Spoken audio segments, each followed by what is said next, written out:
잡히시다. 예수께서 이 말씀을 하시고 제자들과 함께 기드론 시내 건너편으로 나가시니 그곳에 동산이 있는데 제자들과 함께 들어가시니라. 그곳은 가끔 예수께서 제자들과 모이시는 곳이므로 예수를 파는 유다도 그곳을 알더라. 유다가 군대와 대제사장들과 바리새인들에게서 얻은 아랫사람들을 데리고 등과 횃불과 무기를 가지고 그리로 오는지라. 예수께서 그 당할 일을 다 아시고 나아가 이르시되 너희가 누구를 찾느냐? 대답하되 나사렛 예수라 하거늘 이르시되 내가 그니라 하시니라. 그를 파는 유다도 그들과 함께 섰더라. 예수께서 그들에게 내가 그니라 하실 때에 그들이 물러가서 땅에 엎드러지는지라. 이에 다시 누구를 찾느냐고 물으신데 그들이 말하되 나사렛 예수라 하거늘 예수께서 대답하시되 너희에게 내가 그니라 하였으니 나를 찾거든 이 사람들이 가는 것은 용납하라 하시니 이는 아버지께서 내게 주신 자 중에서 하나도 잃지 아니하였사옵나이다 하신 말씀을 응하게 하려 함이로라. 이에 시몬 베드로가 칼을 가졌는데 그것을 빼어 대제사장의 종을 쳐서 오른편 귀를 베어버리니 그 종의 이름은 말고라. 예수께서 베드로더러 이르시되 칼을 칼집에 꽂으라. 아버지께서 주신 잔을 내가 마시지 아니하겠느냐 하시니라.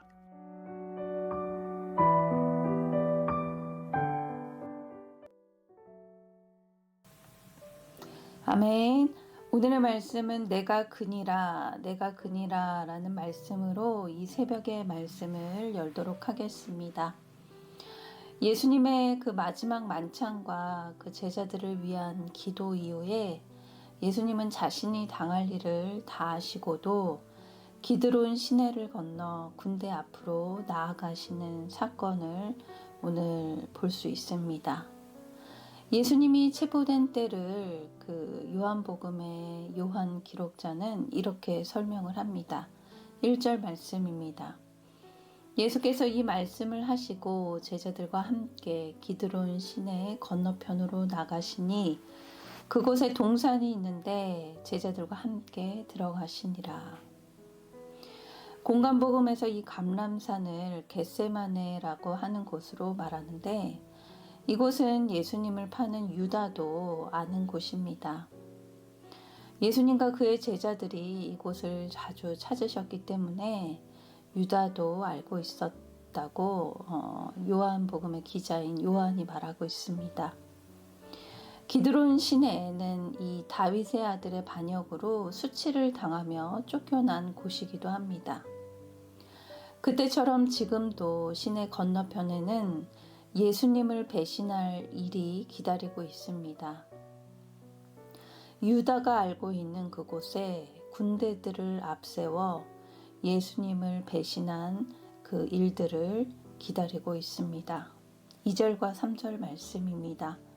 그곳은 가끔 예수께서 제자들과 모이시는 곳이므로 예수를 파는 유다도 그곳을 알더라.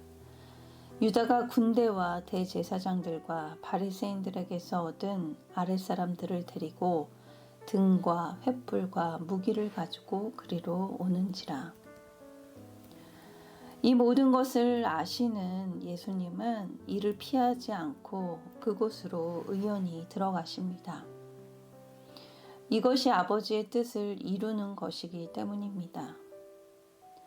예수님은 늘 자신의 생각보다 하나님의 뜻에 온전히 복종을 하셨습니다.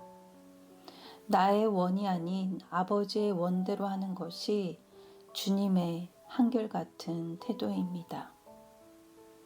함께 묵상하길 원합니다. 오늘 내가 건너야 할 고난의 기드론 시내가는 무엇입니까? 또 말씀을 대하는 나의 태도는 어떻습니까? 아버지의 뜻에 나는 온전히 복종하고 있습니까? 예수님은 자신이 당할 고난을 이미 아셨습니다. 그리고 그들에게 가서 직접 묻습니다. 너희가 누구를 찾느냐? 4절과 5절 말씀입니다. 예수께서 그 당할 일을 다 아시고 나아가 이르시되 너희가 누구를 찾느냐? 대답하되 나사렛 예수라 하거늘 이르시되 내가 그니라 하시니라. 그를 파는 유다도 그들과 함께 섰더라.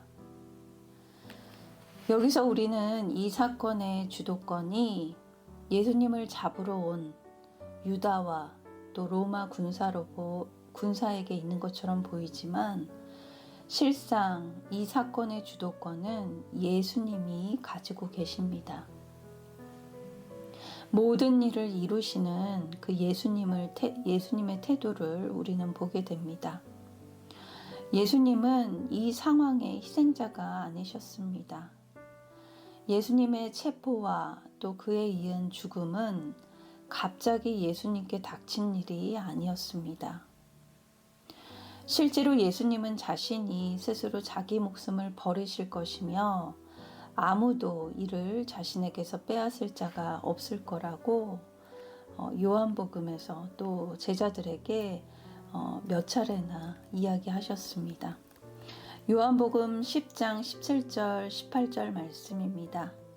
내가 목숨을 버리는 것은 그것을 내가 다시 얻기 위함이니 이로 말미암아 아버지께서 나를 사랑하시느니라. 이를 내게서 빼앗는 자가 있는 것이 아니라 내가 스스로 버리노라. 나를 버릴 권세도 있고 나는 버릴 권세도 있고 다시 얻을 권세도 있으니 이 계명은 내 아버지에게서 받았노라 하시니라. 체포당하는 것은 수치스러운 일이었지만 예수님이 직접 주도권을 가지심으로 그가 수치스러워하지 않고 있음을 보여주고 계십니다. 그리고 직접 그들 앞으로 가셔서 너희가 누구를 찾느냐고 물으십니다. 그들이 나사렛 예수를 잡으러 왔다는 대답을 하자 무리에게 내가 그니라 라고 밝히십니다. 4절에서 5절 말씀입니다. 예수께서 그 당할 일을 다하시고 나아가 이르시되 너희가 누구를 찾느냐? 대답하되 나사렛 예수라 하거늘 이르시되 내가 그니라 하시니라. 그를 파는 유다도 그들과 함께 섰더라. 예수님이 자신에 대해 밝히자 이에 대한 반응이 그 로마 군사들의 반응이 의외의 행동을 하게 됩니다. 그들이 물러가서 땅에 엎드러 지는지라. 6절 말씀입니다. 예수께서 그들에게 내가 그니라 하실 때 그들이 물러가서 땅에 엎드러 지는지라. 내가 그니라는 이 말씀은 하나님의 이름인 여호와, 즉 스스로 있는 자를 가리킵니다. 요한복음에서는 에고 에이미로 예수님께서는 자신을 표현하십니다. 나는 선한 목자라, 나는 양의 문이라 라고 했던 그 에고 에이미로 자신을 표현하시는데 내가 그니라 라는 이 말씀은 신적인 이름을 자신에게 적용하신 것으로 자신이 곧 하나님이라는 말씀입니다. 로마 군인들과 아랫사람들이 이 예수님의 말씀을 100% 이해를 했든 그렇지 않든 간에 예수님의 능력과 그 권위에 대한 어떤 계시가 그들로 하여금 물러가서 땅에 엎드려지게 만들었습니다. 예수님은 계속해서 주도권을 잡고 계시며 다시 한번 군인들에게 묻습니다. 너희들은 누구를 찾느냐? 군인들은 다시 나사렛 예수라 라고 대답을 합니다. 그리고 예수님께서는 다시 한번 내가 그니라 라고 밝히십니다. 예수님은 내가 너희가 찾는 그 사람이 나라면 이 사람들은 가게 하라고 말씀하십니다. 즉 제자들은 그냥 가게 하라고 말씀하십니다. 8절 말씀입니다. 예수께서 대답하시되 너희에게 내가 그니라 하였으니 나를 찾거든 이 사람들이 가는 것을 용납하라 하시니. 지난주 큐티 말씀에 제자들을 위해서 하나님 아버지께 기도드리는 그 예수님께서 요한복음 17장 12절에 이렇게 말씀하십니다. 내가 그들과 함께 있을 때 내게 주신 아버지의 이름으로 그들을 보전하고 지키었나이다.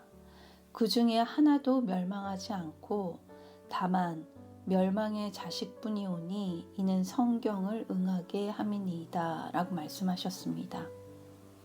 예수님은 제자들이 체포당하지 않도록 하시는 그 예수님의 행동에서 이런 말씀이 성취되고 있음을 기록하고 있습니다. 그런데 예수님이 체포당하려는 것을 보자 예수님의 제자 베드로가 칼을 뽑아 대제사장의 그 종인 말고의 귀를 베어버립니다. 10절 말씀입니다. 이에 시몬 베드로가 칼을 가졌는데 그것을 빼어 대제사장의 종을 쳐서 오른편 귀를 베어버리니 그 종의 이름은 말고라. 베드로가 자기 주인의 명예를 지키기 위해 칼 하나를 가지고서 앞으로 나아갔습니다. 이런 베드로를 보며 예수님은 이렇게 말씀하십니다. 11절 말씀입니다.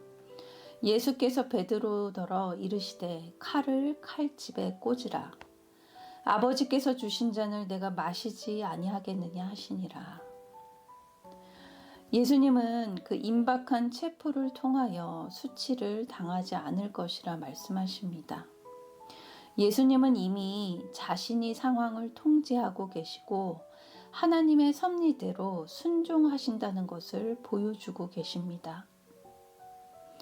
아버지께서 주신 잔을 내가 마시지 아니하겠느냐, 이 말씀은 예수님이 먼저 그 겟세마네 기도를 통해서 만일 할만하시거든 이 잔을 내게서 지나가게 하옵소서, 그러나 무엇보다 아버지의 원대로 하옵소서라고 했던 그 겟세마네 기도를 기억나게 하십니다.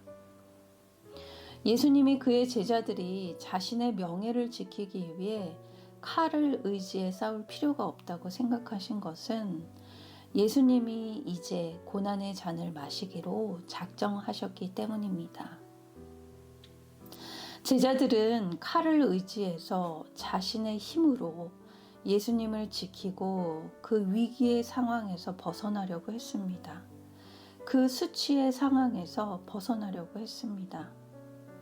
그러나 죄와 사망을 멸할 수 있는 힘은 칼이 아니라 십자가에서 나옵니다. 내 손에 쥔 칼을 칼집에 꽂고 주님이 내게 맡기신 십자가를 지고 섬길 때 비로소 사람들을 주께로 인도할 수 있습니다. 함께 묵상하기를 원합니다. 내 혈기 때문에 가족 전도가 안 되고 구원의 길이 막히는 것을 인정합니까? 구원을 이루고자 내가 도로 꽂아야 할 칼을 쓰지 말아야 할 능력은 무엇입니까? 오늘 말씀을 통해서 내가 건너야 할 그 기드론 시내를 회피하지 않고 직면하며 건너는 하루가 되길 기도합니다. 나의 뜻대로가 아닌 아버지의 뜻을 알고 세상이 원하는 자리가 아닌 하나님이 허락하신 자리와 환경을 인정하고 예수님처럼 겸손함으로 순종하며 나아가는 하루가 되길 기도합니다. 때로는 내 혈기로 칼을 휘두르는 실수를 저지르지 않고 오늘도 내게 맡기신 소명을 곱씹어 묵상하면서 결단하는 저와 여러분이 되길 간절히 기도합니다. 다 같이 기도하도록 하겠습니다. 사랑의 하나님, 주님께서는 제 믿음의 수준을 아시고 끝까지 저를 보호하시고 양육해 주시는 주님의 사랑에 감사합니다. 그럼에도 내 유익을 쫓느라 주님을 배반하고 혈기에 칼을 휘두를 때가 있었습니다. 그래서 말씀 전도가 안 되고 구원의 길을 막는 사건들이 있었습니다. 이런 연약함을 용서하여 주시옵소서. 주님처럼 제가 오늘 건너야 할 기드론 시내를 묵묵히 건너는 하루가 되길 기도합니다. 이 잔을 내게서 치워 주소서가 아니라 하나님의 원대로 허락하신 잔을 마시며 아버지의 뜻을 이루는 하루가 되길 기도합니다. 오늘도 제게 맡겨주신 가족들과 지체들을 하나도 잃지 않게 인도하여 주시옵소서. 감사드리며 예수님의 이름으로 기도드립니다. 아멘.